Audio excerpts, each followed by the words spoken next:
वलम यमनऊ ज़कात अमवालिहिम, हाँ, जो मालदार अपनी मालों की ज़कात नहीं देंगे, साहिब निसाब हैं, ओ कारोबार बड़ा वसी है, माल बड़ा है, लेकिन माल होने के बावजूद, जेवरात सोना चांदी होने के बावजूद, लम यमनऊ ज़कात अमवालिहिम, अपने मालों की ज़कात नहीं देंगे, ये सबब होगा। इस सबब के नतीजे में हालात क्या होंगे? फरमाया इल्ला मुनिअल क़त्र मिनस समा, अल्लाह आसमान से रहमत की बारिश के दरवाज़े बंद कर देगा।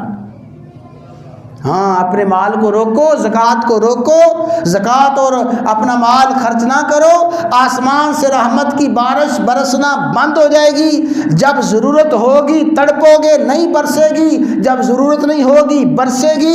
वलौलल बहाइम लम यमतरू, अल्लाह के नबी ने फरमाया अगर ज़मीन पे चौपाए जानवर ना हो, अल्लाह बारिश का एक कतरा ना बरसाए, इंसान इतना गया गुजरा हो जाएगा, इंसानों को बारिश भी मिलेगी, हैवानात के सदक़े में मिलेगी।